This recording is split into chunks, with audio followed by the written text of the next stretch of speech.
Tu pensais que pour scroller, les muscles les plus sollicités étaient les muscles de la main, peut-être de l'avant-bras? Eh bien non. Sachez que pour scroller, un des muscles les plus sollicités est un muscle du bras. Voilà. Aujourd'hui, on va percer les secrets de Popeye et autres. Les vieux souvenirs d'enfance vont revenir. Donc, bienvenue sur ce stream anatomie. C'est lundi et comme toujours, bon, vous avez peut-être déjà deviné, voilà, hein, pour les petits malins, vous savez que c'est affiché. Aujourd'hui, on va parler des muscles du bras et tous les secrets qu'ils vont nous révéler. Et comme à chaque stream, évidemment, on est accompagné par nos deux ouvrages magnifiques, nos deux versions du Néther. On a notre atlas, comme toujours, et surtout notre Néther à colorier. Et c'est sur ça qu'on va bosser aujourd'hui. Voilà, livre incroyable, je dis toujours la même chose. Pour 35 €, vous avez tout le corps humain à l'intérieur. C'est un ouvrage incroyable qui est vraiment extrêmement peu cher pour un ouvrage d'anatomie. Donc si vous êtes curieux, vous n'êtes même pas obligé de faire des études dans le médical. Si vous êtes juste curieux, vous êtes en STAPS, vous êtes coach, vous êtes curieux, vous aimez colorier, vous aimez apprendre des trucs, vous pensez à quelqu'un à qui ça ferait plaisir. Voilà, en plus, c'est bientôt Noël. Donc franchement, ce truc-là est incroyable. Il y a tout. Les os, les muscles, les organes, les cellules, le sang, les nerfs. Enfin, il y a tout le corps humain. Voilà. Donc à chaque fois, je vends ce livre parce qu'il est incroyable. Vous avez le lien dans ma description, dans ma bio. Voilà, si vous êtes sur Twitch, si vous êtes sur YouTube, et évidemment, si vous regardez cette vidéo sur YouTube, n'hésitez pas à venir puisque c'est une rediffusion de live Twitch. N'hésitez pas à venir sur le chat. Voilà, posez vos questions, échangez avec nous, on se marre, on découvre plein de trucs. Voilà, c'est le concept. Donc pareil, dans les commentaires, si vous avez des idées de vidéos ou dans le chat, si vous avez envie d'idées de thèmes qu'on aborde.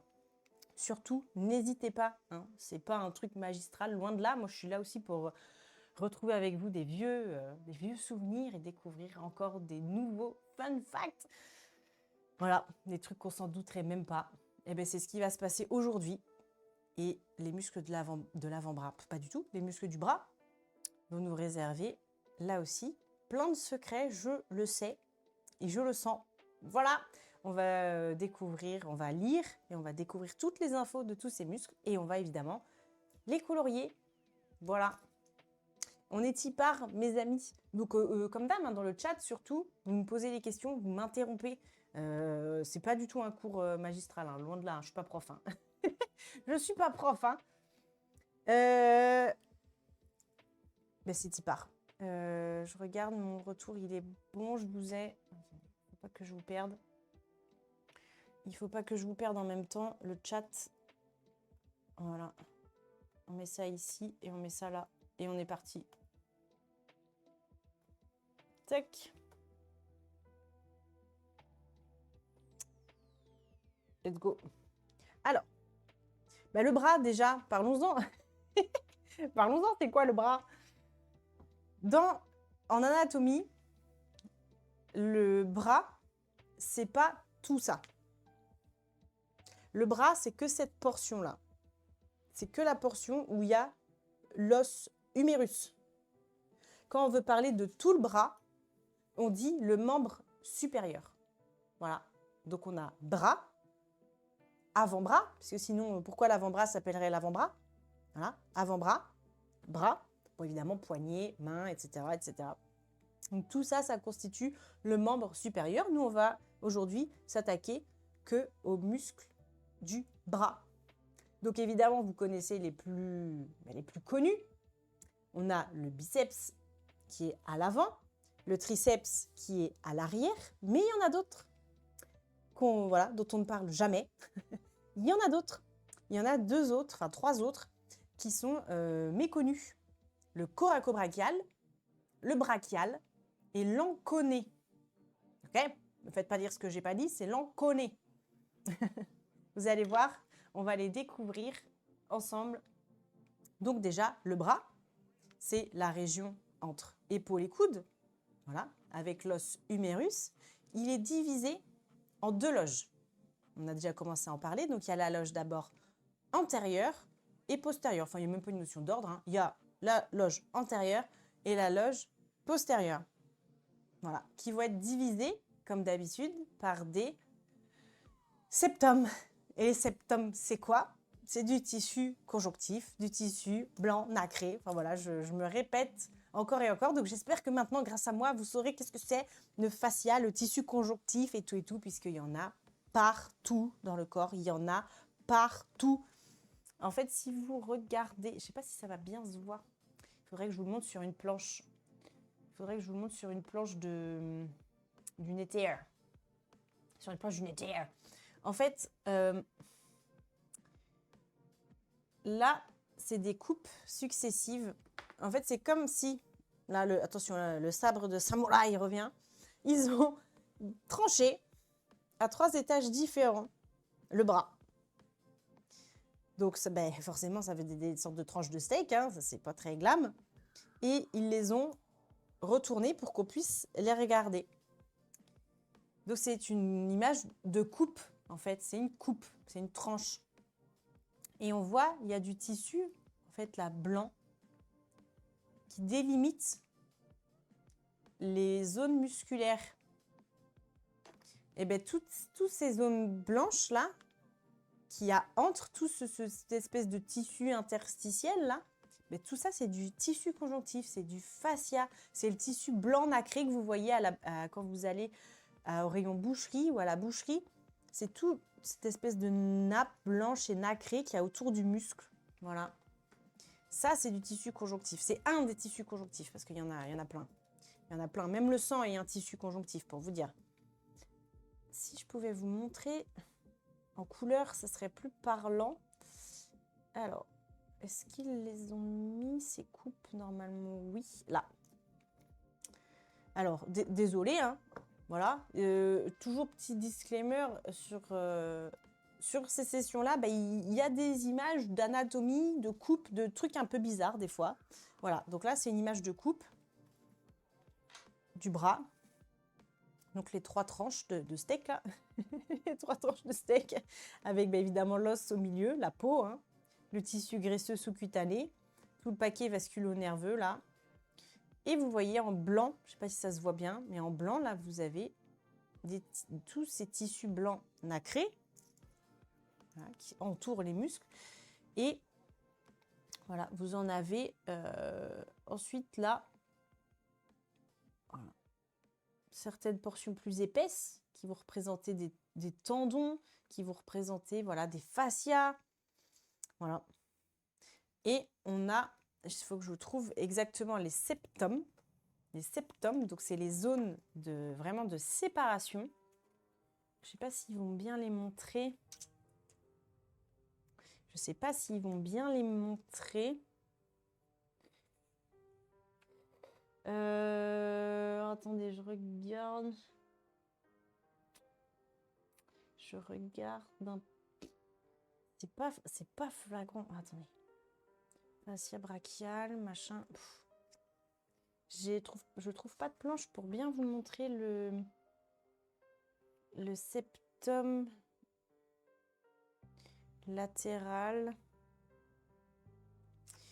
On le voit un peu là. Ah si, on les voit sur ces deux. C'est pas ultra parlant, hein, mais j'espère que ça vous permettra de voir un peu quelque chose. Ah, attendez, je prends mon retour pour être sûre de bien vous montrer. Pour être sûre de bien vous montrer. Alors, attendez, excusez-moi. En fait, il y en a un qui va être là. On en voit un petit bout là aussi. On le voit là. On le voit là. On le voit à plusieurs endroits, en fait. On le voit à plusieurs endroits, mais... mon truc, j'ai un bug. Excusez-moi. J'ai un petit bug. Voilà. J'espère que vous le voyez bien. Là, on ne le voit pas si mal. Là, on la voit, la grande nappe grise. Voilà, ce blanc nacré, là. Ça, c'est le septum intermusculaire médial. Et là, on voit un petit bout du latéral qui dépasse là. Là aussi, on le voit. Là, on le voit un peu aussi. Là, on le voit. On me voit plus, on me voit. Il y a un peu de ça. En fait, je ne sais pas si je vais réussir à lever ça assez haut. En fait, globalement, quand vous tendez vos bras, en fait, ça peut se voir sur certaines personnes. Il va y avoir un espèce de trait qui prolonge l'aisselle et qui va jusqu'à l'épicondyle médial. Ça fait un trait chez certaines personnes, ça se voit très bien. Ah, très bien, c'est drôle. Voilà, donc ça, c'est la zone du septum intermusculaire médial qui sépare la loge antérieure de la loge postérieure. Voilà, chez certaines personnes, elle se voit très, très, très bien. Donc, regardez quand vous allez à la salle ou quoi, ou dans votre miroir. Et pareil, il y a l'autre, il est ici. Il va du septum, enfin, il va de l'épicondyle, latéral.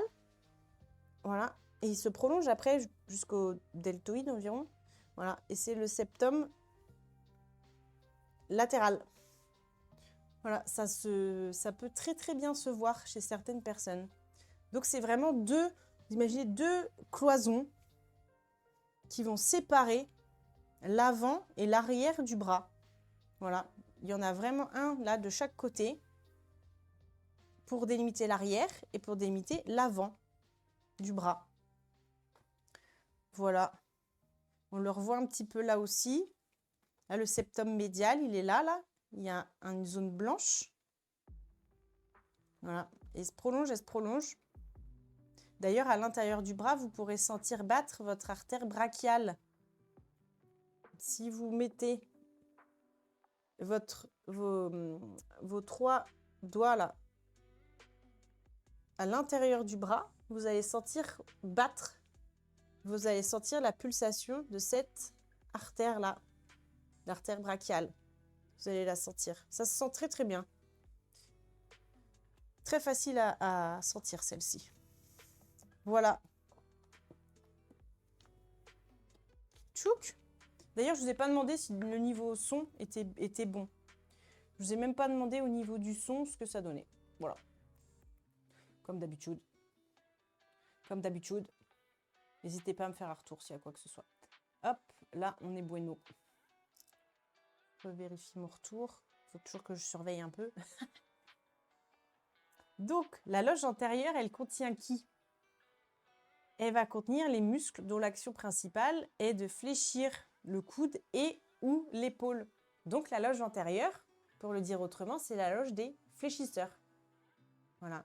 À l'avant, on a tous les muscles qui vont fléchir, qui vont être fléchisseurs du coude sur le bras, mais aussi les fléchisseurs de l'épaule, en fait, de l'humérus.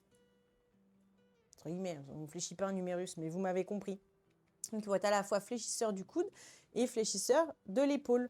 Parce qu'on va découvrir que notre biceps, il est polyarticulaire.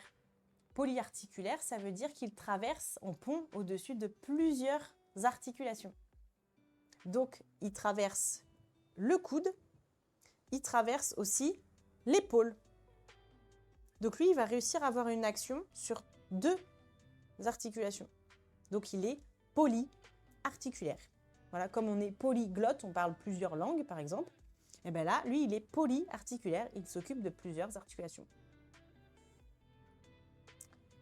Ça, c'est notre loge antérieure, la loge des fléchisseurs. Ben, du coup, je vous le mets en 1000. La loge postérieure, elle va être pour qui? Le mouvement contraire de la flexion, c'est l'extension. Donc, on va avoir les extenseurs. Donc, voilà, contient les muscles dont l'action principale est d'étendre le coude. Voilà, donc à la loge postérieure, on a les extenseurs du coude. Walou. Hop là. Faut que je vérifie quand même, j'entends la musique pleine balle là. Non, ça va. Ok. Comme toujours, si vous avez un truc à me dire, vous me le dites. Hop là. Voilà, voilà mes amis. Ensuite, qu'est-ce qu'il nous dit? Le biceps. Alors, dans l'imaginaire, on va dire collectif, le fléchisseur. Le, le biceps, dans l'imaginaire collectif, le biceps est connu ou est pris pour le muscle fléchisseur du bras. Mais son action principale, c'est pas celle-là. C'est pas celle-là. Il est surtout le biceps, écoutez-moi bien, le biceps brachial, parce qu'on a aussi un biceps fémoral dans la cuisse, c'est pour ça qu'on précise toujours que c'est le biceps brachial dont on parle. Le biceps brachial est le muscle supinateur de l'avant-bras. C'est pas lui, il n'est pas fléchisseur. Voilà, c'est pas son action principale. Son action principale, c'est de tourner la main. Son action principale, c'est d'être supinateur et évidemment fléchisseur aussi du coude. Voilà. Donc là, je ne peux pas vous le montrer puisque mon téléphone est en, est en caméra zénitale. Mais comme le biceps est donc le muscle, le muscle supinateur et un peu fléchisseur forcément, si vous voulez regarder votre téléphone, si vous voulez pouvoir scroller sur les réseaux tranquille, eh bien, heureusement qu'il est là parce que sinon vous auriez toujours votre téléphone comme ça, vous ne pourriez absolument pas voir l'écran de votre téléphone. Donc heureusement qu'on a notre biceps pour pouvoir regarder ce qu'on a dans la main. Voilà. Donc si le biceps était que fléchisseur, eh bien voilà, on pourrait montrer plein de trucs à notre entourage, c'est super. Mais on n'aurait pas l'action de pouvoir retourner, fléchir et retourner notre main. Voilà. Ça, c'est l'action du biceps brachial. Supination. Supination, c'est comme supplier. Voilà, imaginez que c'est comme supplier. C'est le fait de mettre les paumes vers l'avant ou en l'air. Voilà. Ça, c'est la supination. Faites le test. Prenez n'importe quoi dans votre main, peu importe. Fléchissez le bras. Voilà. Vous fléchissez le bras. Touchez votre biceps. Bon, il se passe un petit peu quelque chose. Mais surtout, vous allez tourner au maximum le poignet. Et là, vous allez sentir que votre biceps, il s'active. Plus.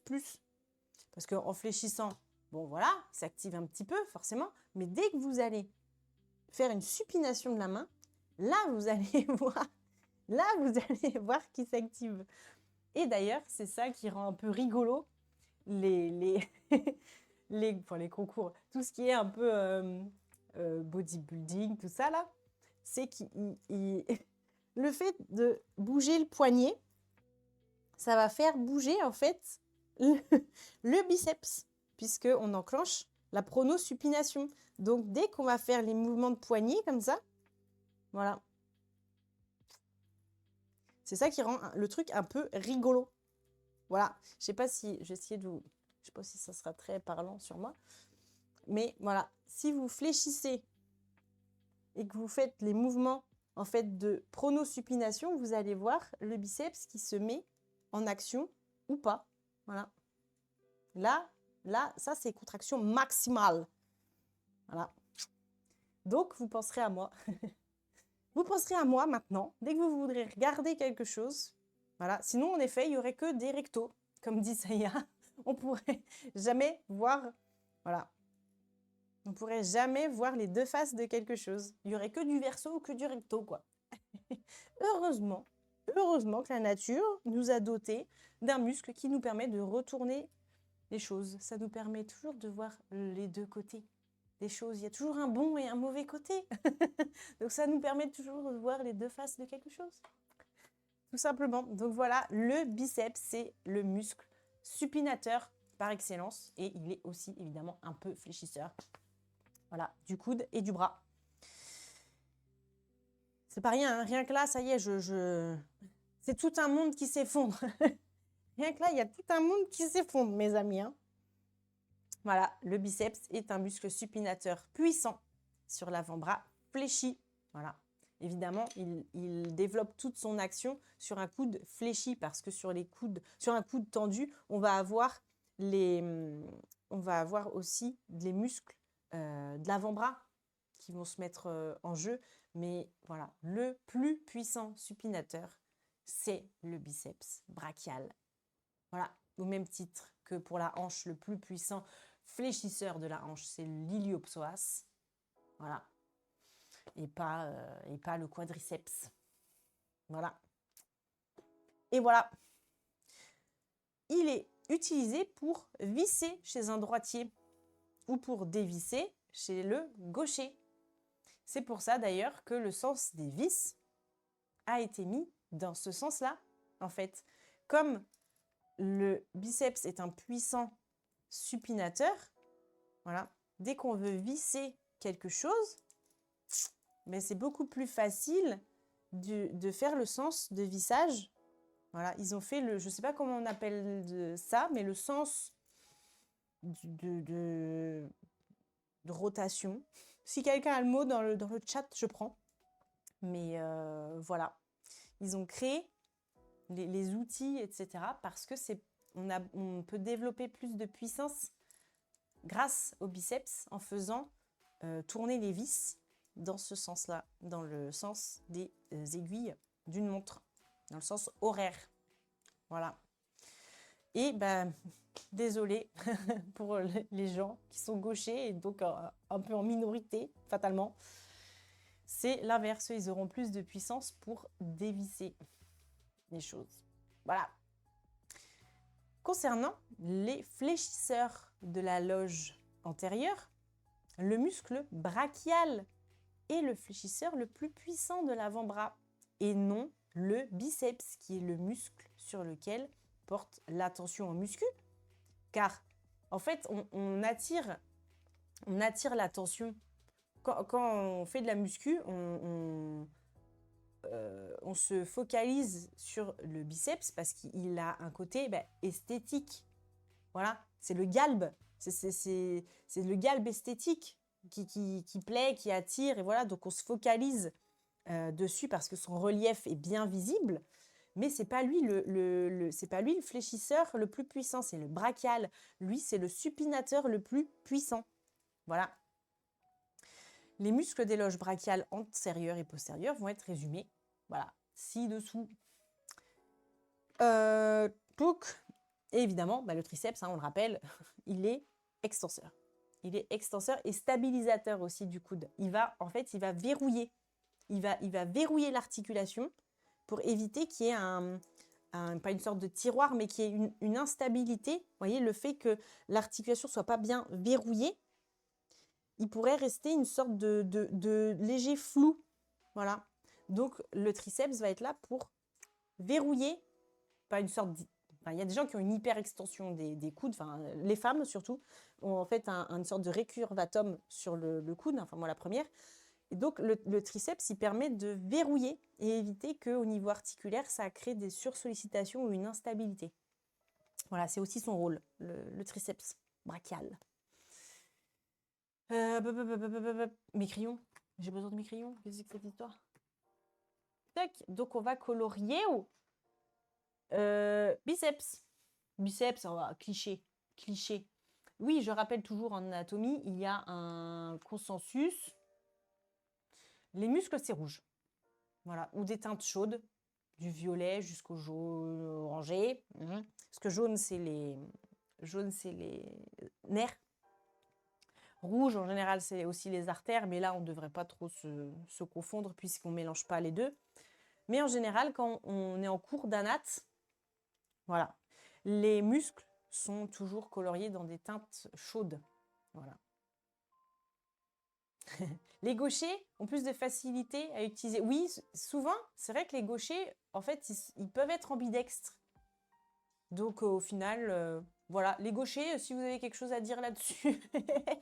Est-ce que vous êtes gêné pour visser, dévisser? Comment ça se passe? Est-ce que vous vous êtes senti lésé par la quincaillerie qui a décidé de faire le sens de vissage pour les droitiers? Vous sentez-vous lésé par la quincaille? Voilà, dites-le nous dans le chat ou dans les commentaires, ça fait plaisir. Ça fait plaisir. Je choisis mes crayons. Il nous faut 5 couleurs. Il va nous falloir 5 couleurs. Attendez. Il nous faut 5 couleurs assez différentes. On peut avoir ça, peut-être. Ça.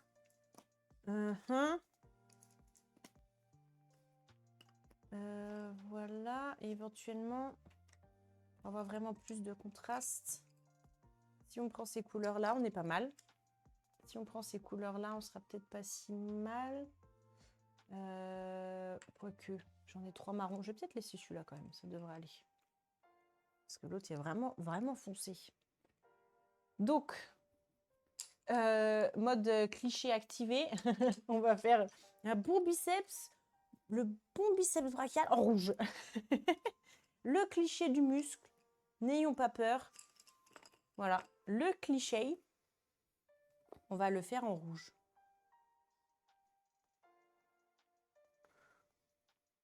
Voilà. Le cliché, il sera là. Rouge. Biceps brachial. Pourquoi biceps? Bi, 2. Ceps, c'est chef. Donc, il a 2 chefs. Il a 2 corps musculaires. Quadriceps, il en a 4. Triceps, il en a 3.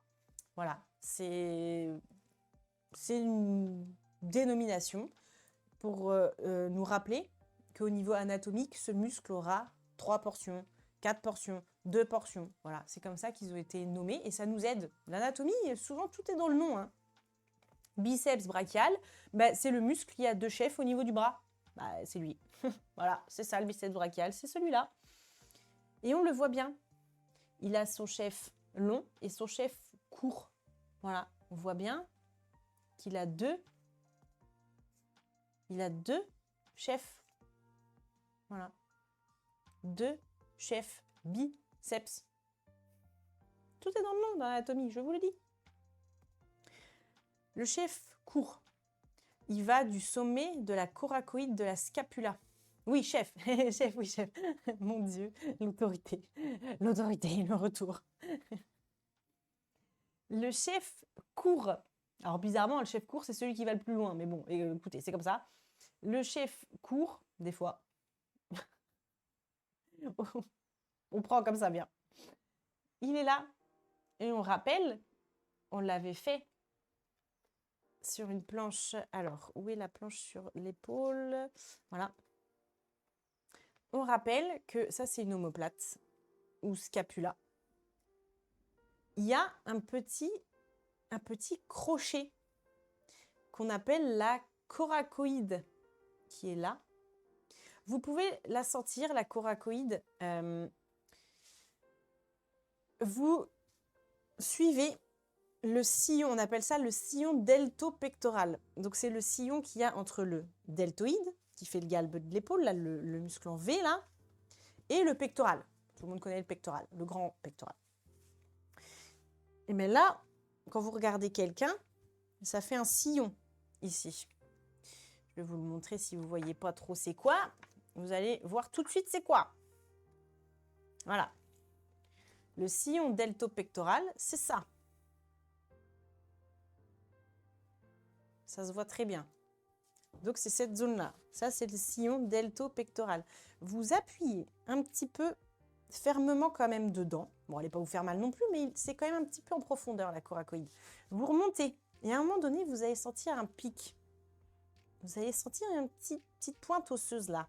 C'est un peu sensible, hein, ça fait pas trop plaisir. Et bien ça, c'est la coracoïde. Ça, c'est la coracoïde. C'est cette chose que vous sentez. C'est cette chose que vous sentez là. Et en fait, c'est là que va s'insérer la portion courte, le chef court du biceps brachial. Voilà, c'est là. J'espère que vous avez tous senti. C'est ici. C'est sous la clavicule. Vous descendez en dessous de la clavicule, vous appuyez un petit peu en profondeur quand même. Et vous allez sentir un truc qui fait... Voilà, c'est ça. La coracoïde. Je peux peut-être vous le montrer sur d'autres planches. Voilà, elle est là. Là, on ne la voit pas. C'est pas très, très explicite. Mais là, pour le... Hop, elle est là, là. Processus coracoïde. Et on voit le tendon du biceps. Voilà. On a aussi le coraco-brachial qui va s'insérer dessus. D'où son nom, coracoïde, coraco. Voilà, jusque-là. Jusque-là, je pense que vous m'avez suivi. Coraco-brachial, parce qu'il va se terminer sur le bras. Donc, c'est un muscle qui va de la coracoïde au bras. Voilà. Là, notre chef court, lui aussi, va s'insérer sur la coracoïde. Voilà, elle est là, notre coracoïde, avec le tendon du court biceps et du coraco-brachial. Voilà. Là, ils ont enlevé le chef court, ils l'ont réséqué, ils l'ont coupé. On ne voit plus que le coraco-brachial. Il va de la coracoïde au bras. Et lui, il a une particularité, d'ailleurs ce muscle on le verra, il est percé par le nerf musculo-cutané. Voilà, il est transpercé par un nerf. C'est pas commun, mais voilà. Lui, c'est ça sa vie. C'est comme ça que ça se passe chez lui. Voilà, voilà, le plexus brachial. Nanana. Ah ben regardez. Là, on a notre deltoïde qui fait notre galbe de l'épaule, là. Et là, on a qui? Bonjour. Bonjour. C'est moi la coracoïde. Voilà. Et là, on a le tendon du pec, le grand pec, qui est coupé. Donc, normalement, par-dessus, là, vous auriez votre galbe, là, du grand pectoral. Vous voyez, ils l'ont coupé, là aussi. Donc là, vous auriez votre galbe du pec, du grand pec, parce qu'il y a le petit. Hein, le petit, il est là. Voilà. Et là, vous avez, donc, entre les deux, dans le sillon, entre les deux muscles, la coracoïde. J'espère que maintenant, grâce à moi, vous saurez c'est quoi la coracoïde. Que ça n'aura plus de secret pour vous. Cette fameuse... Voilà, elle est là aussi. Voilà, voilà. Voilà, le sillon delto-pectoral. Il est là. Vous voyez bien quand même. Vous voyez bien là quand même. Il y a une veine qui passe dedans, la veine céphalique. Voilà. Ça s'appelle le sillon delto-pectoral. Parce que ça forme un sillon entre le deltoïde et le pectoral. C'est QFD. Tac. Voilà, je me remets mes petites planches qui nous serviront tout à l'heure. Voilà, ça c'est le chef court. Le chef court. De toute façon, ils vont tous les deux se terminer sur la tubérosité radiale. Le fascia de l'avant-bras aussi via la ponévrose bicipitale. Le chef long, lui, il va démarrer au niveau du tubercule supraglénoïdal de la scapula. Donc en fait, c'est un peu rigolo, un peu bizarre à dire, mais le biceps, il ne s'insère que sur l'omoplate. En fait, il ne s'insère que sur l'omoplate. Vous étiez pas prêts, hein? Vous étiez pas prêts, hein? Hey, welcome back, Ziron. I'll be back. C'est ça que tu aurais dû dire. Re-Ziron. I'll be back. Donc, voilà. Vous vous coucherez moins bête aujourd'hui. Le biceps brachial ne prend origine que sur l'omoplate. C'est fou, non? C'est fou? Vous étiez pas prêts? Vous étiez pas prêts? Voilà. Donc, sur la coracoïde, qui est là. Et là, on ne voit pas, mais ça va aller, en fait, au niveau articulaire. Et ça va projeter, en fait. On l'avait vu un peu quand on avait fait déjà l'épaule, la ceinture scapulaire. Donc là, on a notre chef court. Et notre chef long, il va traverser dans le sillon de la tête de l'humérus, mais en fait, il va aller dans l'articulation. C'est imagé, hein, dans l'articulation pour aller chercher, en fait, l'omoplate. Il va aller chercher l'omoplate. Il faudrait que je vous le trouve. Il faut que je vous le trouve. Voilà. En fait, là, vous avez une omoplate. Ça, c'est une scapula. La coracoïde, hein, toujours. L'acromion. Et là, c'est le bol. Là, c'est le bol qui reçoit la tête de l'humérus. Donc, en fait, là, dans votre omoplate, il y a un bol comme ça. Et le biceps, il va s'insérer, on va dire, très imagé, mais un peu en haut de ce bol. Voilà. Sur la partie supérieure, vous voyez, du bol, là, au niveau de la partie supraglénoïdienne, la glène, la glène, c'est ce qu'il y a autour, en fait. Le bourrelet, c'est... comment je pourrais vous dire ça? La cavité glénoïdale, c'est... au niveau de l'omoplate, il y a la surface qui va recevoir la tête de l'humérus. Et autour, vous avez tout un bourrelet de cartilage pour augmenter la surface du bol. Que ce ne soit pas juste un tout petit timbre-poste, mais que ça fasse bien une partie congruente pour pouvoir recevoir la tête de l'humérus. Sinon, il n'y aurait qu'un petit morceau et ce serait assez instable si vous n'aviez pas une partie pour être plus recouvrante, plus congruente. Voilà. Donc, le biceps, lui, va s'insérer dans tout cet écosystème-là, là. Dans cette partie articulaire. Il va venir s'insérer à la partie supérieure. Voilà. Donc, en fait, en traversant là, il traverse dans l'articulation. Retenez ça, ce sera largement suffisant pour aller sur l'omoplate. Voilà. Pour aller sur l'omoplate. Là, l'omoplate, en fait, on la regarde de côté. On la regarde de côté. C'est comme si j'étais comme ça face à vous, en fait, et qu'on avait enlevé l'humérus. Vous verrez le bol, en fait. Si on enlève la tête de l'humérus, ben on voit le bol.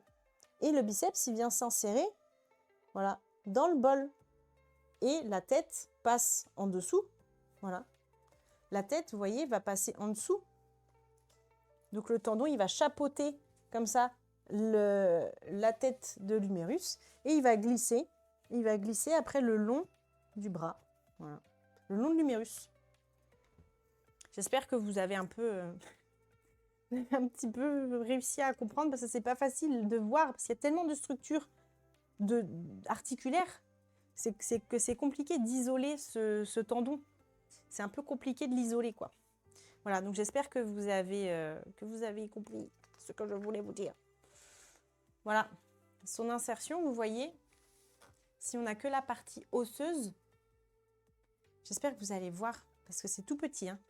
Donc là, on a notre tête de l'humérus, notre scapula, notre omoplate. Vous voyez la partie, là, articulaire, la glène, hein, le fond de bol, là.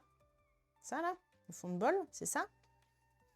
Et vous voyez le tout petit point rouge, là, sur le tubercule, là, en haut, ici. Ici, c'est l'insertion du chef long. Et sur le crochet, sur la coracoïde, dans le sillon deltopectoral, vous avez le chef court. Et le trajet, vous voyez, du chef long, il va venir passer par au-dessus de la tête de l'humérus, aller dans son sillon, là. On peut le sentir aussi, ce sillon-là. Ah, ça roule. Quand vous palpez l'avant de votre épaule, vous sentez, il y a un truc qui roule là, dans un sillon. Et bien, c'est là. Vous avez un truc qui roule là-dedans, là. Et c'est qui? Bingo! C'est votre biceps chef long. Voilà. C'est le chef long. Il est là.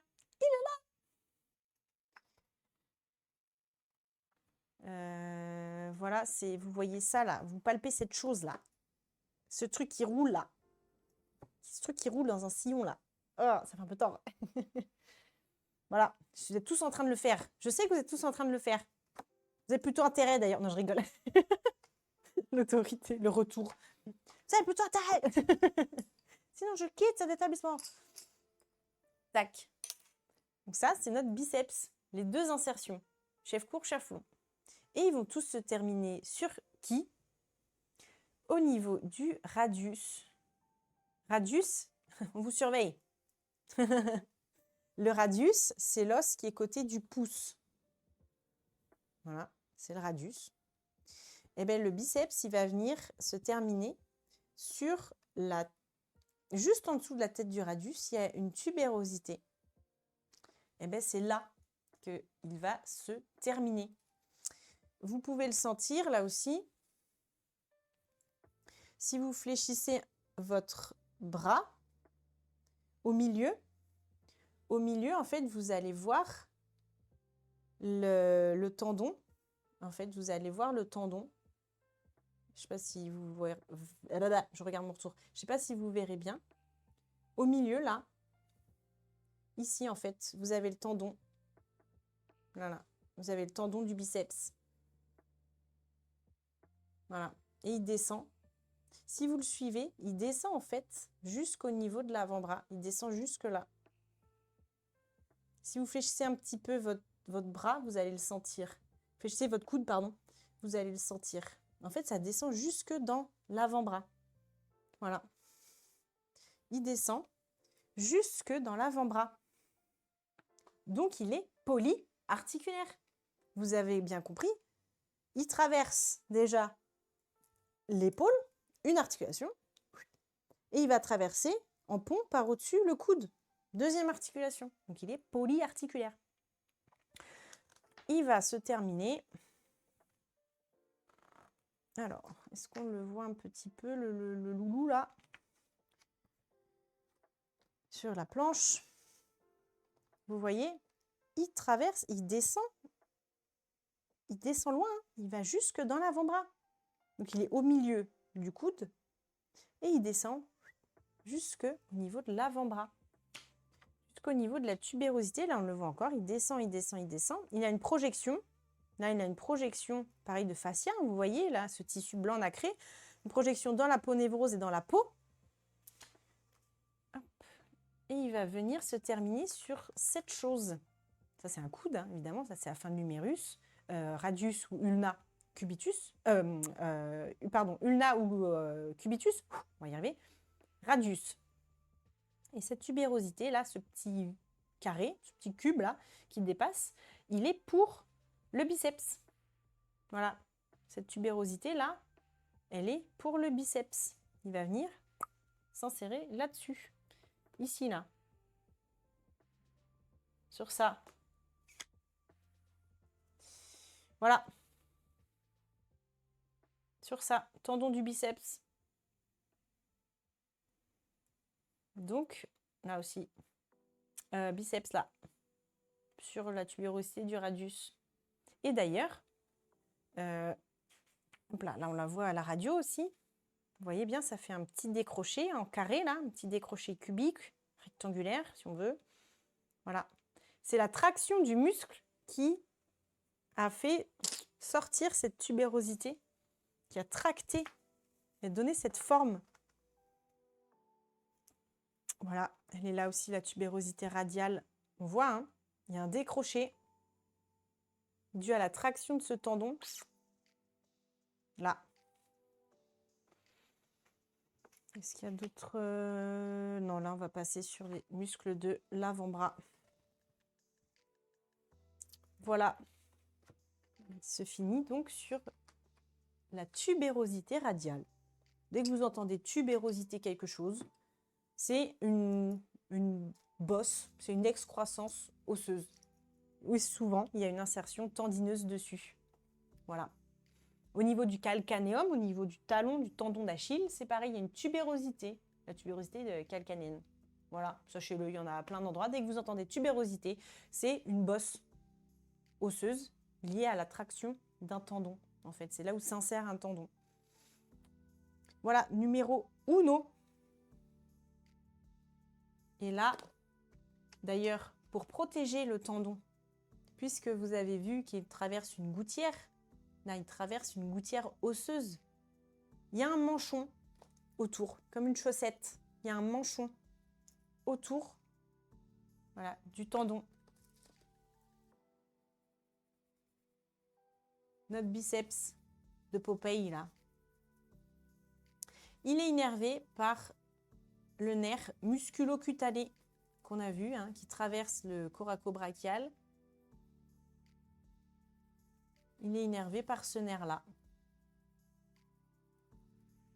Et donc, il a une expansion, voilà, de fascia ici.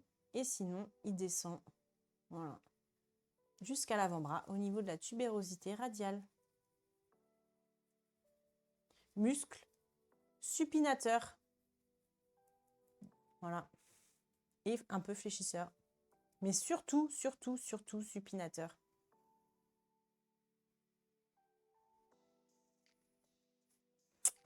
Tac. On le voit ici. Avec les deux chefs. Les deux chefs. Voilà.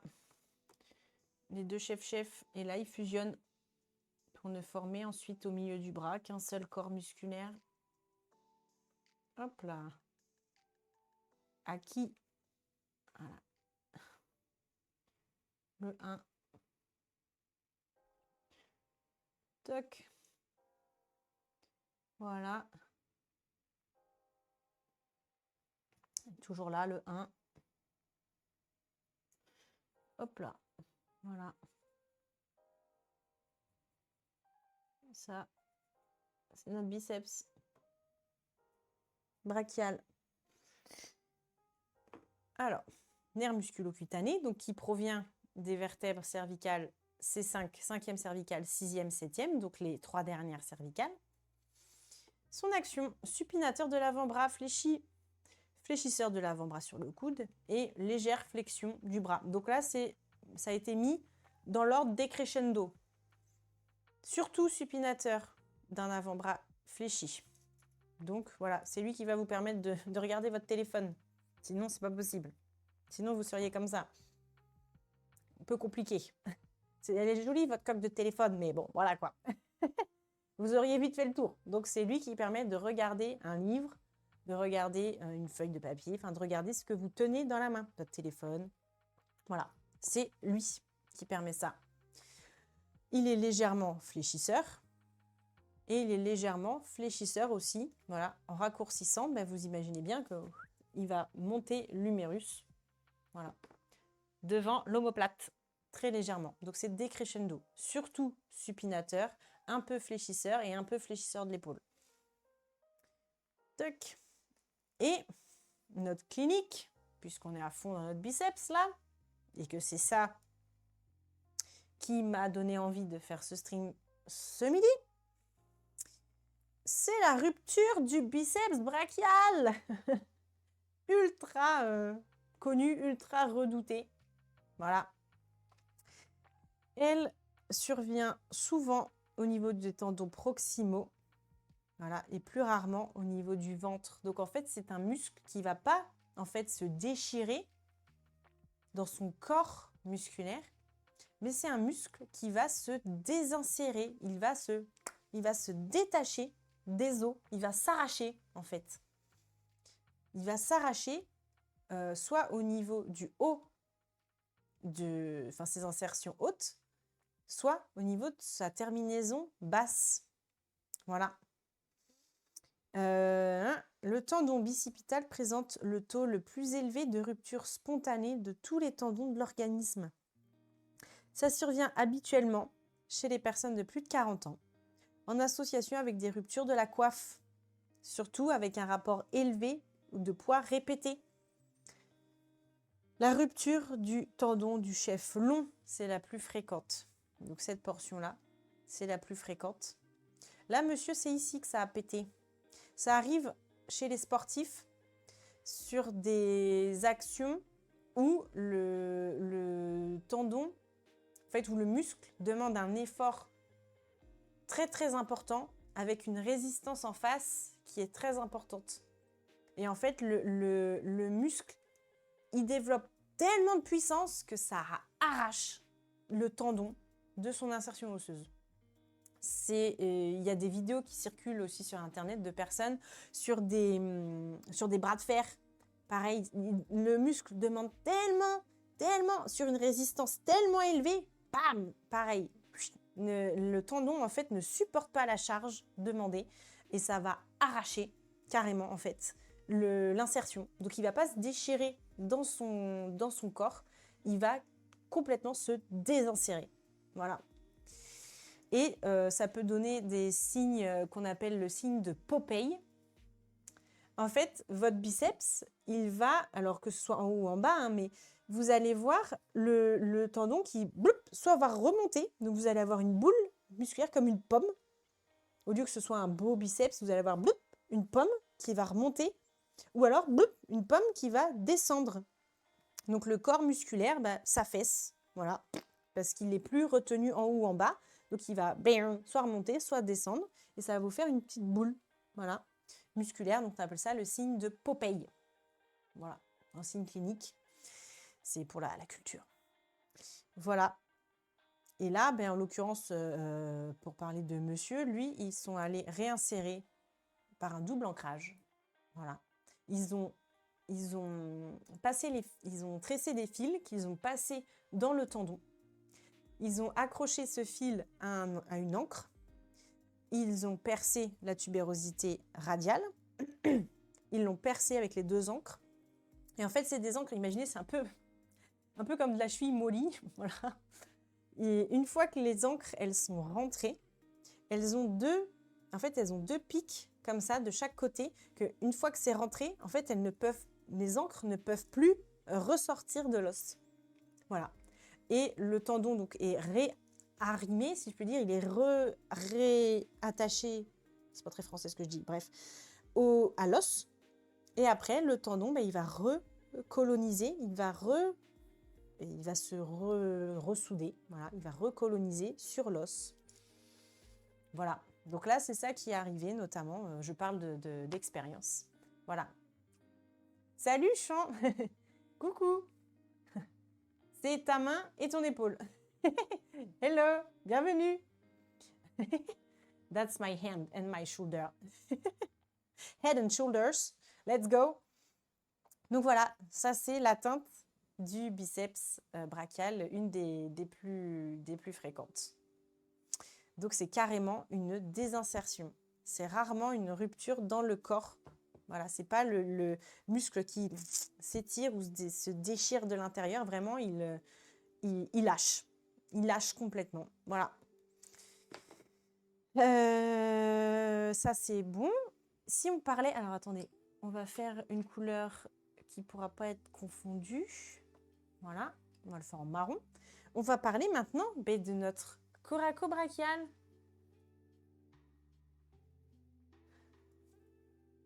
Hi. So after...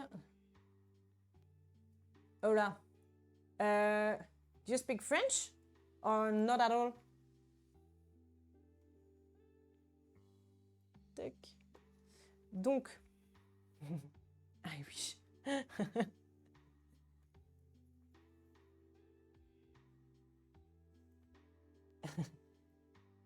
Eh bien, écoute, si tu peux parler français, ce sera magnifique. Parce que du coup, je n'ai point compris la question. Je n'ai pas compris la question. So after 30 people, those muscles. Donc, si jamais, n'hésite pas. Hein. N'hésite pas.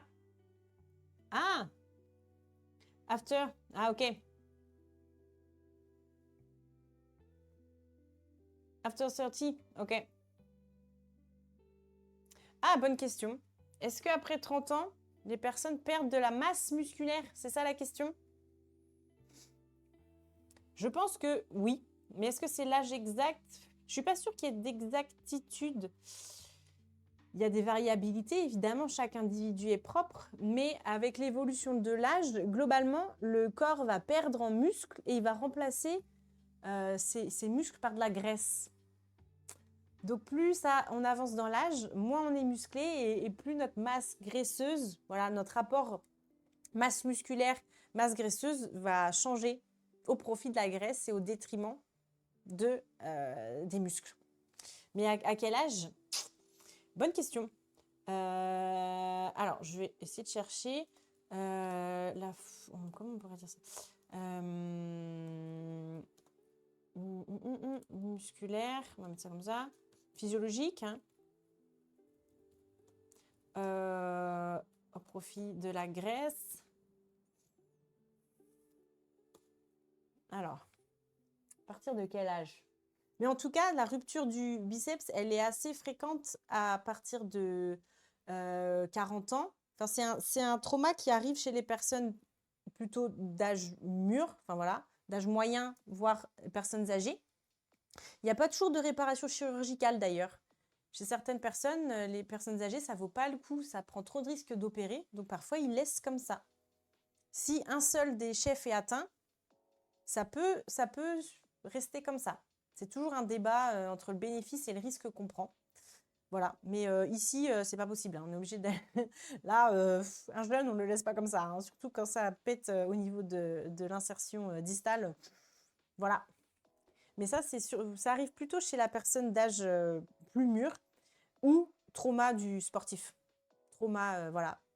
Un effort trop intense demandé aux muscles avec le tendon derrière qui n'arrive pas à suivre. Alors, la fonte musculaire physiologique, oui, c'est dès 30 ans. Environ 5% de perte de masse par décennie. Voilà. Et après 50 ans, ça s'accélère encore plus. Et après 70 ans, on a vraiment un risque de chute et de perte d'autonomie. Voilà. Alors, ce n'est pas un échange musculaire-graisse, mais un déséquilibre métabolique. Alors, à cause de quoi donc? Alors, pourquoi? Perte des hormones type testostérone et œstrogène qui vont stimuler le muscle, ok. On a moins de sollicitations neuromusculaires, on est plus sédentaire. Et souvent, là oui, c'est ce qu'on disait aussi quand on parlait du goût, l'appétence pour la viande diminue aussi avec l'âge. Le goût se modifie et ils ont moins envie de viande parce que ça a un goût parfois ferreux, un goût de sang. Donc, plus ça va, moins les personnes âgées mangent de viande. Et le métabolisme change. Voilà, le muscle fond et la graisse va s'installer plus facilement, surtout au niveau viscéral. Ah, fun fact, tiens, le muscle est aussi un organe endocrinien, donc il est très, très hormonal. Voilà, c'est ça que ça veut dire. Quand il disparaît, on va aussi perdre une partie de l'immunité, une partie de la sensibilité à l'insuline, qui est une autre hormone qui gère la glycémie. Hein, il y a insuline, diabète, vous avez déjà entendu parler de ça. Et aussi une capacité anti-inflammatoire. Donc le muscle, en plus d'être esthétique, voilà, c'est pas que esthétique, c'est vraiment, il remplit des fonctions vitales, des fonctions vraiment physiologiques, fonctionnelles, et pas que mécaniques. On peut maintenir notre capital musculaire, hein, cette fonte n'est pas obligatoire. Même après 70 ans, on peut toujours maintenir, voire reconstruire du muscle. Grâce à 3 piliers, le solliciter régulièrement, donc mettre un petit peu de charge, danser, marcher, voilà, faire des contractions isométriques, donc en résistance. Hein. Isométrique, c'est demander aux muscles une résistance, mais avec un étirement stable, donc pas en raccourcissement ni en allongement. Donc c'est vraiment des travails contre-résistance. Et garder un apport en protéines suffisante, surtout après 40 ans. Et stimuler en fait son système nerveux, hein, travailler sa coordination, son équilibre, des variétés de mouvements différentes. Voilà. Ce qui va aussi prévenir le risque de chute. Hein, il y a beaucoup de personnes âgées, malheureusement, qui vont décéder parce qu'elles sont tombées.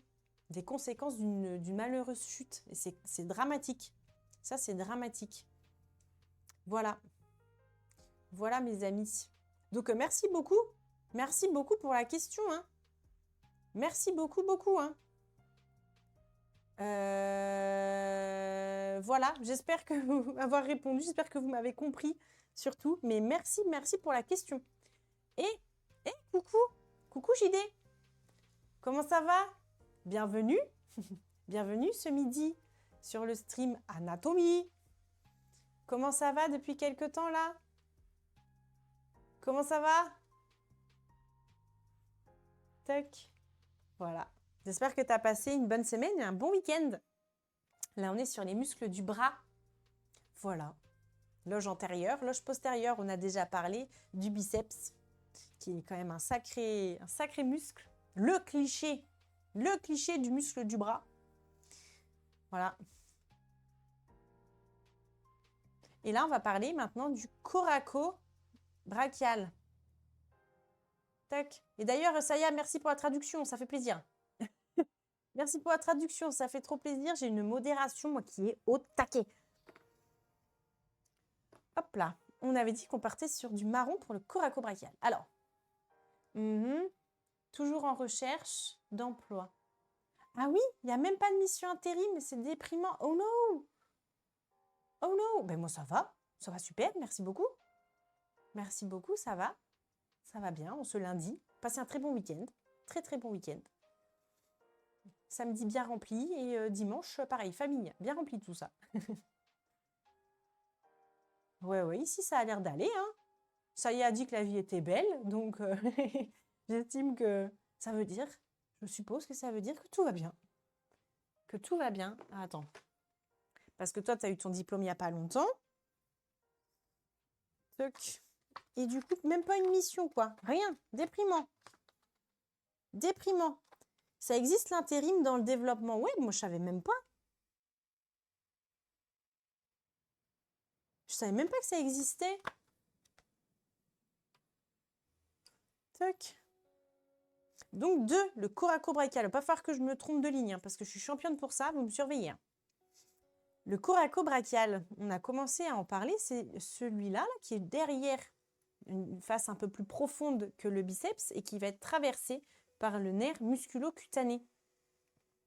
Donc lui, il va du sommet de la coracoïde, hein, on l'a vu, ce petit pic osseux qu'on a dans le sillon delto-pectoral, voilà, et il va aller se terminer au niveau du tiers moyen de la partie médiale, donc ça veut dire dans le tiers du milieu, de la partie interne, hein, médiale c'est à l'intérieur, c'est près de l'axe du corps, donc c'est sur la face interne, enfin médiale, on dit médial pour être très précis, hein, médial, mais même antéromédial, pour être encore plus précis, de l'humérus.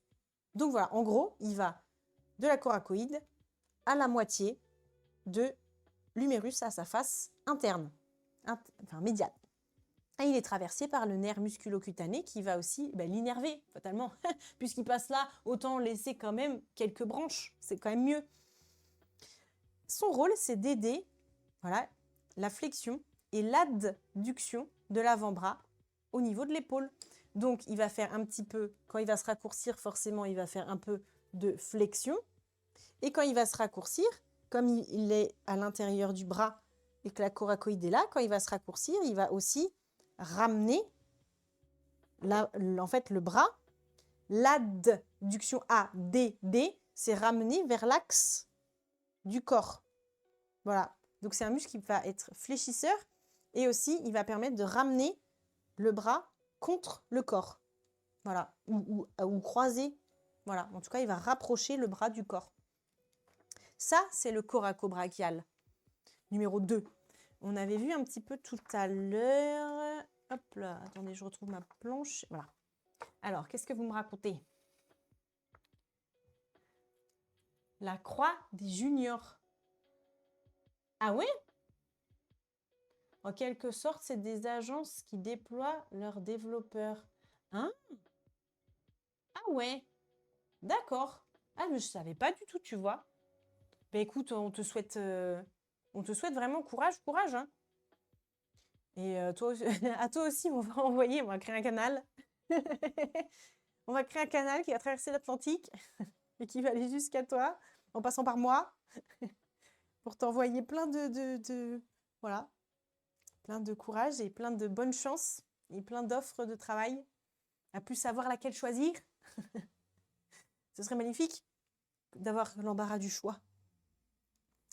Et il est là, notre coraco-brachial. Donc, il va de la coracoïde à la moitié de la partie médiale de l'humérus. Et il est traversé par notre nerf musculo-cutané. Donc, il va donner évidemment une branche, hein, tant qu'à faire, c'est mieux.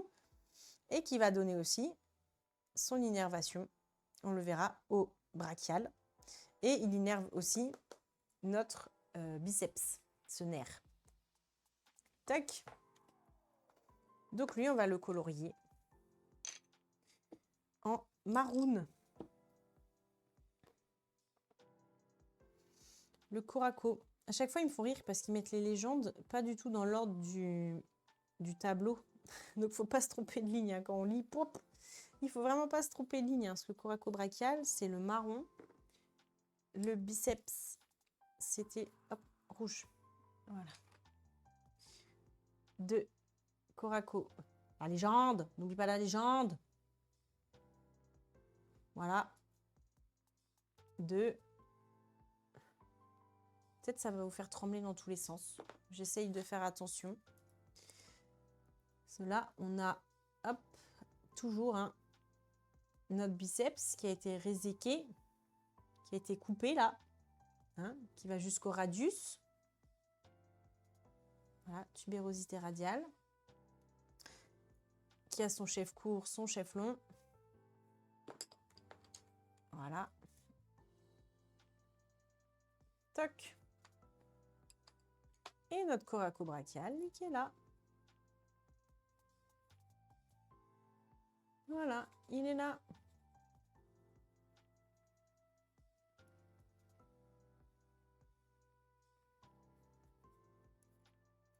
Il est là. Il est là. Voilà. Je suis sûre que vous n'aviez jamais entendu parler de celui-là. Je suis sûre que vous n'aviez jamais entendu parler de ce muscle. Hein. Dites-le moi dans les commentaires. Ceux qui avaient déjà entendu ou jamais. Je suis sûre que vous n'aviez jamais entendu parler de ce muscle. Ah, bisous Saya. Merci beaucoup. Des bisous. Merci, merci, merci. Merci pour les clips. Merci la modération. Modération incroyable. Hein. Voilà. Merci Saya. Bonne journée. À jeudi, j'imagine. Bon début de semaine. Des bisous. Merci pour tout.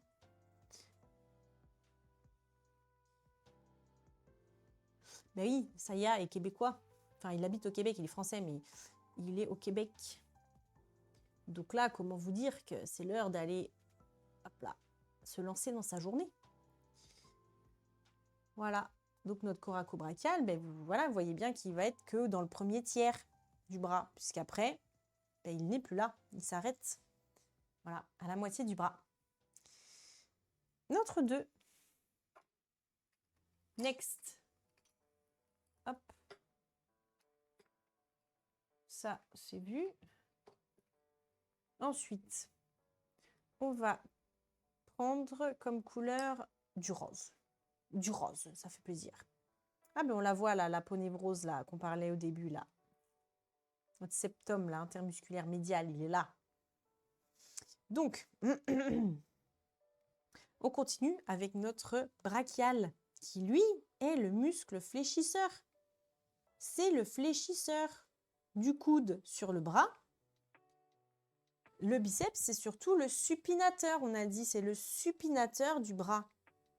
Coude fléchi. Lui, c'est le fléchisseur du coude, hein, le brachial. Il est là. 3. Donc, lui, il démarre à la moitié distale de la face antérieure de l'humérus, antéromédial et antérolatéral. Bon, ce qu'il faut comprendre surtout, c'est qu'il commence à la moitié de l'humérus, à sa face avant. Et il va se terminer au niveau du processus coronoïde de la tubérosité de l'ulna. C'est l'espèce de petit bec qu'il y a au niveau, là, au niveau de l'ulna.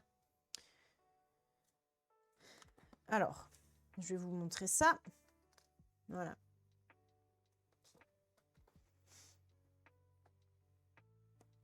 Là, vous avez un coude, l'humérus, la tête du radius, là où se termine le biceps brachial. Et là, vous voyez, il y a un petit bec au niveau du radius, là, ou ulna, c'est son nouveau nom. Vous voyez, là, il y a un petit bec. Voilà, là, processus coronoïdien, petit bec. Et bien lui, le brachial, il va s'insérer là, sur l'ulna, pardon, sur le cubitus. Voilà, donc il commence à la moitié du bras et il va se terminer sur le bec. Voilà, processus coronoïde de l'ulna. Surveillez-moi. Surveillez-moi. Je commence à m'embrouiller à force de parler. Voilà. Tac. Donc ça, là, c'est la fin du deltoïde. Il est là.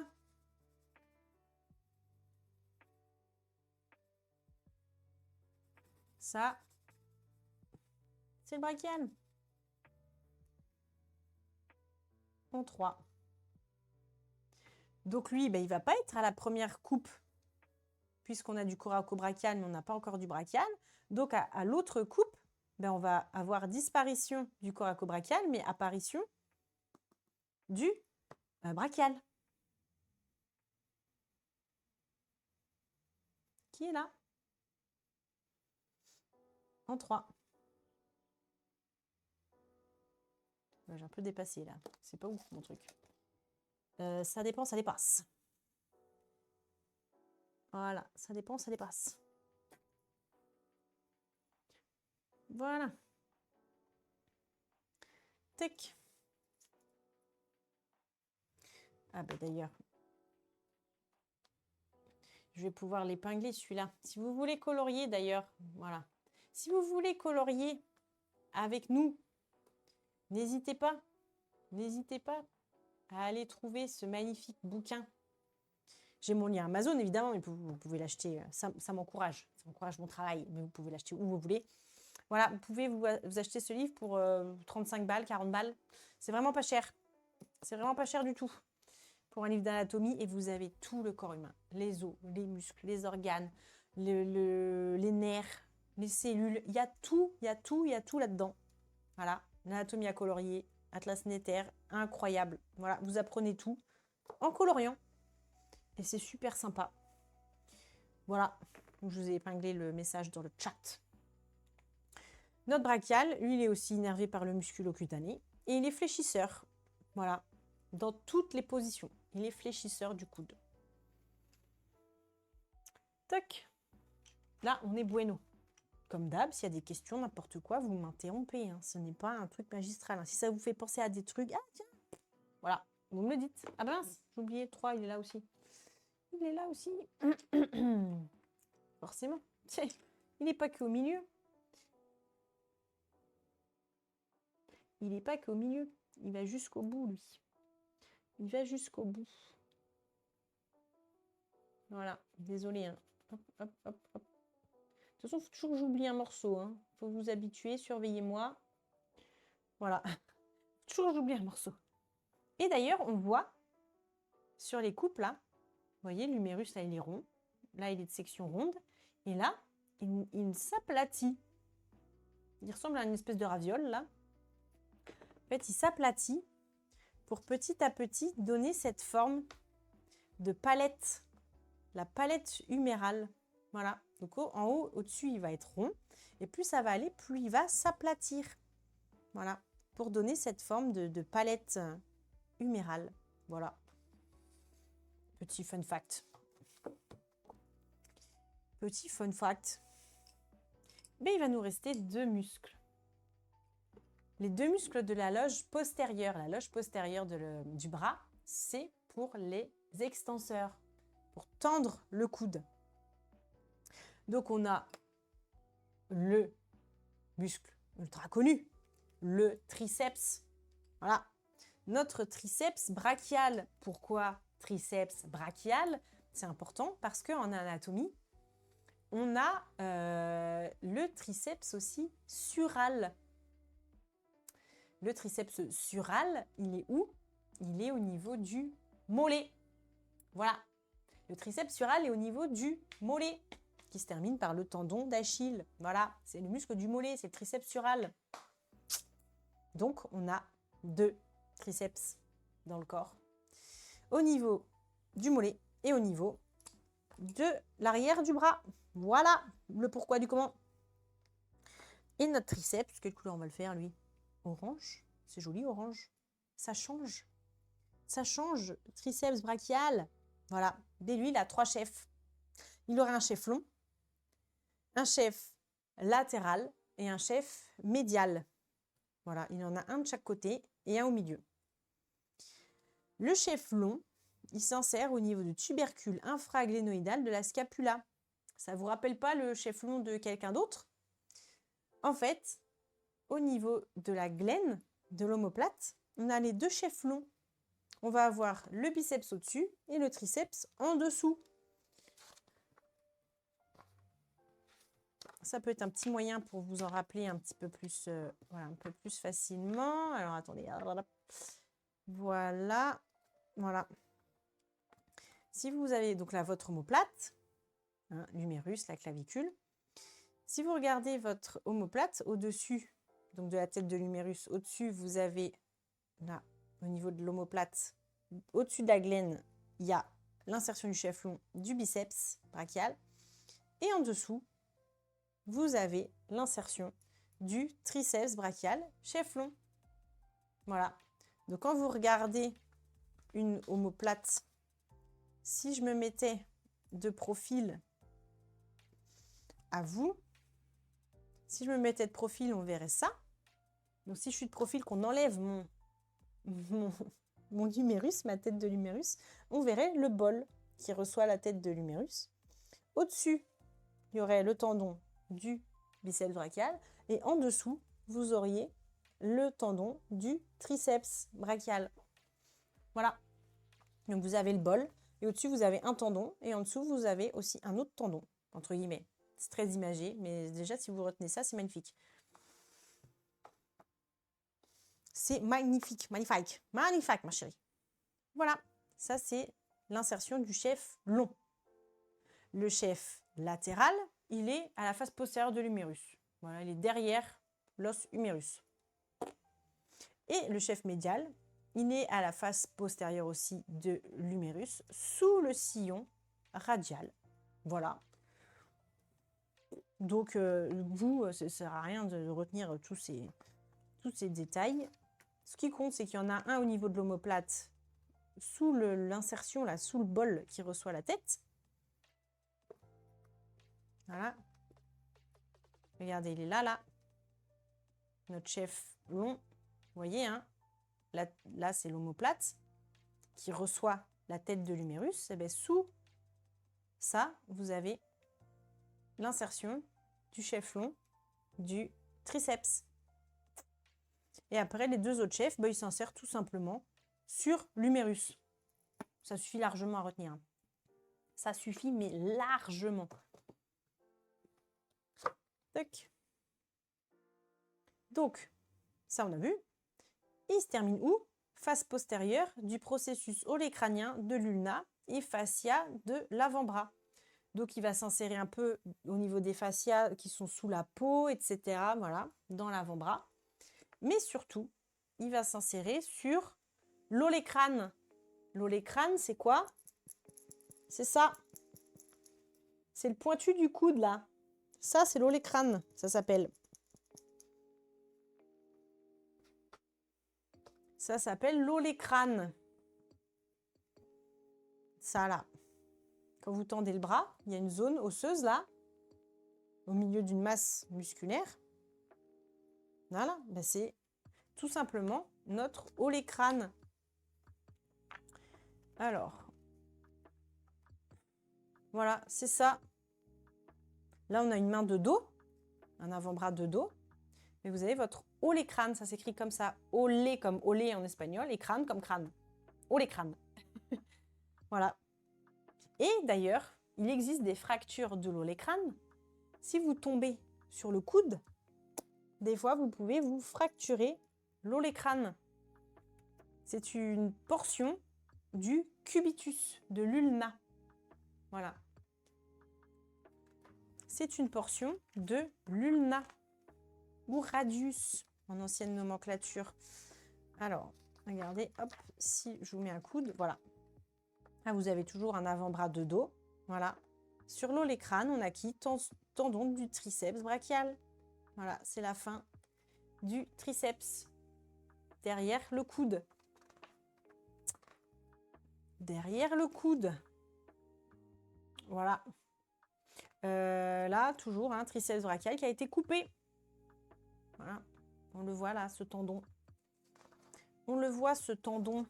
Est-ce qu'on verrait un petit peu mieux? Attendez, voilà. Pareil, là, sur un coude fléchi. Voilà, vous voyez, tendon du triceps qui vient s'insérer sur notre olécrane. Voilà. L'olécrane qui est là sur la radio. Ça, c'est insertion du triceps. Voilà. Et quand ils disent la gouttière radiale, tout à l'heure, ils ont dit la gouttière radiale, c'est que l'artère va venir derrière, fait un crochet le long de l'os et il y a une petite, voilà, il y a un petit sillon dans l'os pour ce passage-là. Voilà. Vous vous coucherez moins bête. Vous vous coucherez moins bête. Voilà. On a tout le sillon là pour notre artère. On a tout un sillon pour l'artère radiale. Est-ce qu'on le verrait un peu plus mieux là? Je regarde. Ils n'ont pas mis. Pardon, c'est pour le nerf. Pour le nerf radial. Voilà. Parce qu'évidemment, avec l'artère, enfin bon, vous me direz, l'artère et le nerf, c'est sous ça, ils vont de pair. Hein. Ils vont souvent voyager de pair.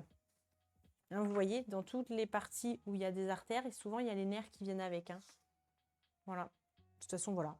Peu importe. Hein. Il y a l'artère et le nerf. Voilà. C'est pour le paquet vasculo-nerveux. Radial. En dessous, donc le triceps, il s'insère, vous voyez, en dessous, ce sillon pour l'artère et aussi le nerf radial. Voilà.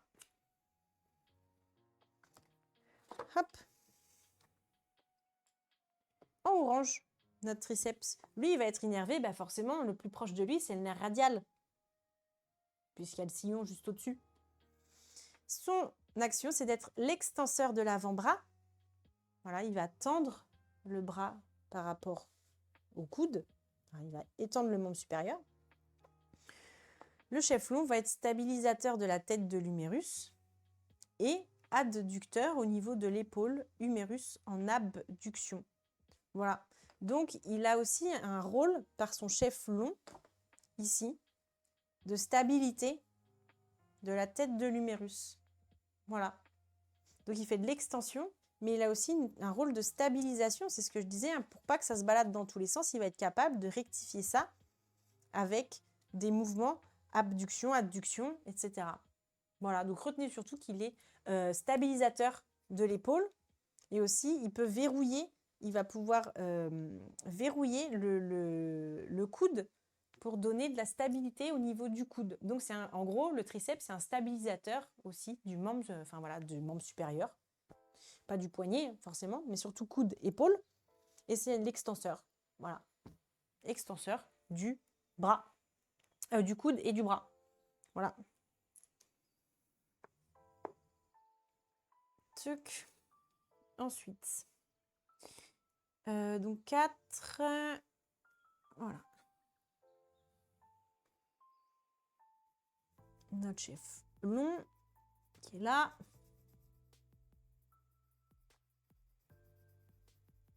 Hop. Voilà, qui va se terminer sur notre olécrane.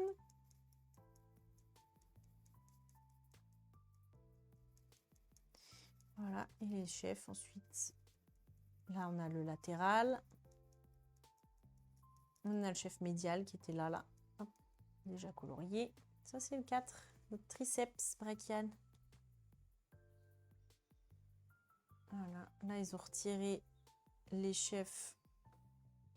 Voilà. Là, ils ont retiré le chef latéral.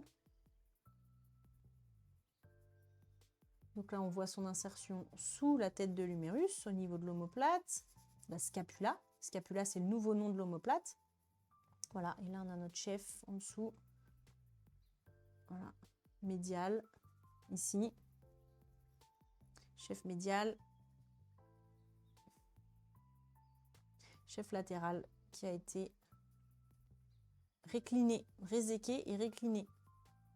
Réséqué, ça veut dire découpé et enlevé, et récliné, ça veut dire que ça a été soulevé.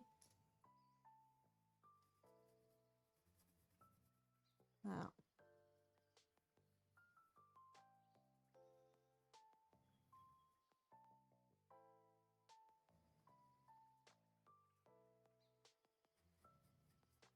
Et c'est fini au niveau, voilà, de l'olécrâne. Et lui, on va le voir à toutes les hauteurs du bras, puisque le chef long va jusqu'à voilà, l'omoplate. Donc, il commence très haut. Voilà. Donc là, on a aussi du deltoïde, hein, tout le galbe de l'épaule. Et on a le grand rond, qui est un des muscles de la coiffe, des rotateurs, voilà, au niveau de l'épaule. Et là, on a nos 3 chefs à la moitié. Voilà, dans le bras. Nos 3 chefs, ils sont là. Un triceps, on rappelle, 3 chefs. Et ensuite, à la partie la plus basse, ils ont complètement fusionné tous les 3. Voilà, et on commence à voir la partie tendineuse là, la partie blanche, la partie tendineuse. On commence à la voir ici, apparaître au tiers inférieur du bras. Tac. Ça, c'est nos 3 voilà, chefs. 1, 4, on est bon. Et il va nous rester, ah mince, j'ai oublié un bout de légende là, le triceps, hein, qui présente évidemment 3 parties. Chef médial en profondeur, chef long et latéral, qui le recouvre. Voilà. Et ensuite, 5. Alors, on a un muscle qui s'appelle le muscle anconé. A-N-C-O-N-E. Le 5. Anconé. Son insertion, c'est l'épicondyle latéral de l'humérus. Alors, lui, il va s'insérer. Alors, si on reprend notre épicondyle latéral, c'est ça. Donc lui, si on regarde en arrière, là on regarde le coude de derrière, on a notre olécrâne, il va s'insérer ici, sur l'épicondyle latéral de l'humérus. Là où on se fait les épicondylites. On est heureux, hein? Les tennis elbow, tout ça là. On aime l'épicondyle latéral. Il y a aussi l'épicondylite médial, hein, qu'on appelle le golf elbow d'ailleurs. Voilà. Notre anconé, il est ici. Donc, il va se terminer lui aussi au niveau olécrâne et ulna. Voilà, donc sa terminaison. Face latérale de l'olécrâne et partie supérieure de la face postérieure de l'ulna. Donc voilà, il s'insère sur la pointe du coude et un petit peu sur la première partie haute du radius de l'ulna. Voilà. Puis il est là.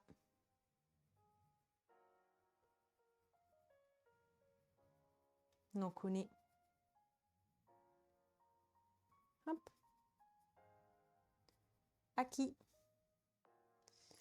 5. Notre muscle anconé.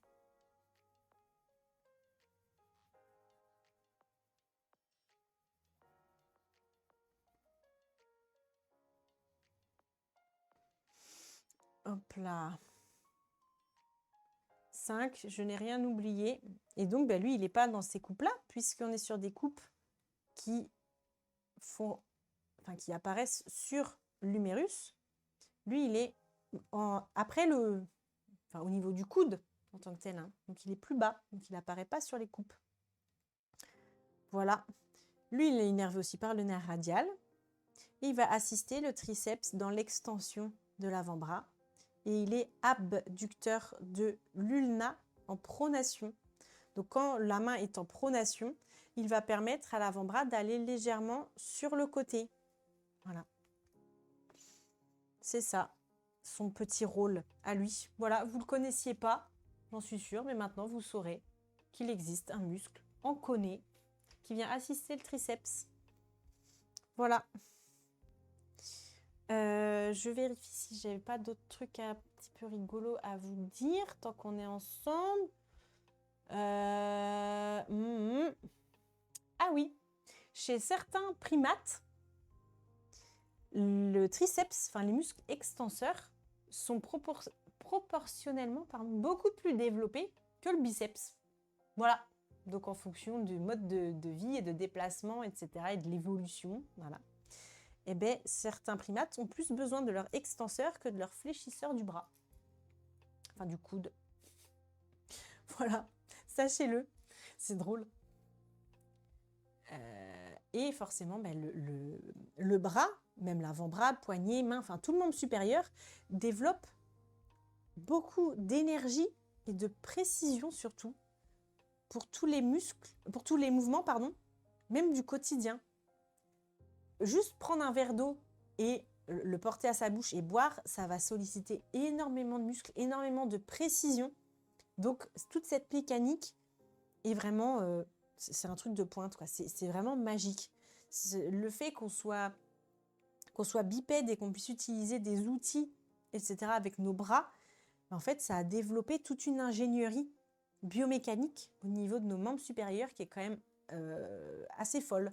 Voilà, donc même un mouvement tout à fait banal pour s'alimenter ou boire, ça demande déjà beaucoup d'ingénierie. Donc ça, c'est quand même pas rien. Hop là. Et forcément, c'est ce qu'on disait au début du live, tenir son téléphone, ça sollicite notre biceps. Voilà, puisque c'est le muscle supinateur. S'il n'était pas là, eh bien, on ne pourrait pas voir notre écran. On ne pourrait pas être en flexion et en supination pour pouvoir regarder notre écran. Donc, merci le biceps. Et je vais casser un mythe. Voilà, ce n'est pas le muscle fléchisseur, le biceps. C'est le muscle supinateur. Le muscle fléchisseur, c'est le brachial. Voilà. Désolée, un mythe vient de s'effondrer pour vous. Mais c'est la triste réalité. Voilà.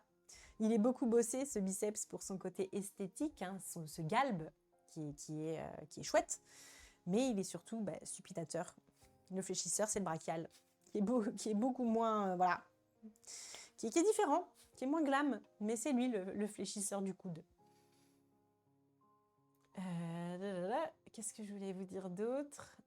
On est pas mal. Je crois que j'ai dit tout ce que j'avais à vous dire. Attendez, je regarde s'il y avait des choses au niveau clinique. Non, on est bon. On a déjà parlé de la rupture du biceps. Voilà. Si jamais vous avez des trucs que vous avez entendu dire, vous voulez qu'on recherche ensemble et tout, surtout dans le chat, vous n'hésitez pas. Les commentaires, c'est pareil, hein. Surtout, il faut en parler. Comme ça, moi, ça me donnera aussi des idées, des axes pour d'autres lives. Voilà, pour vous répondre en commentaire. Évidemment, je lis tout. Donc, n'hésitez pas. Et puis, je vous rappelle, si vous voulez vous procurer ces 2 ouvrages. Alors, celui-là, c'est bien si vous faites des études de médecine et tout. Sinon, c'est pas la peine. C'est trop complexe. Il y a beaucoup trop de choses. Beaucoup trop de choses. Pas d'explication, surtout. Alors que ça, pour 35-40 €, vous avez tout le corps humain. Tout le corps humain. Les os, le crâne, tout ce que vous voulez, les muscles, voilà, les organes, la rate, bref, les nerfs, le cerveau, il y a tout, les hormones, il y a tout. Vous avez les infos qui sont accessibles à tout le monde. Il y a plusieurs niveaux de compréhension, mais ça permet déjà de savoir beaucoup de choses et surtout de colorier. Voilà, de se le mettre au niveau visuel, passer du temps, si vous aimez colorier et tout, c'est trop chouette. Là où vous apprendrez des trucs, si vous aimez colorier ou des mandalas ou des choses comme ça, là vous apprendrez plein de trucs sur l'anatomie. Si vous pensez à quelqu'un à qui ce livre pourrait plaire aussi, n'hésitez pas, il est trop bien. Voilà, donc c'est l'anatomie à colorier, le Néther. Le lien est dans ma bio, le lien est dans la description. Voilà, c'est un lien affilié à Amazon, ça encourage mon travail, mais vous pouvez l'acheter chez n'importe quel libraire qui vous plaira. Et c'est trop bien, voilà, pensez-y pour les fêtes, les anniversaires et tout. Je recommande à 2000% ce bouquin qui est pas cher et qui est vraiment... Enfin, c'est le meilleur rapport qualité-prix ultime que je connaisse. Voilà. J'espère que ça vous a plu. J'espère surtout que ça vous a plu, les amis.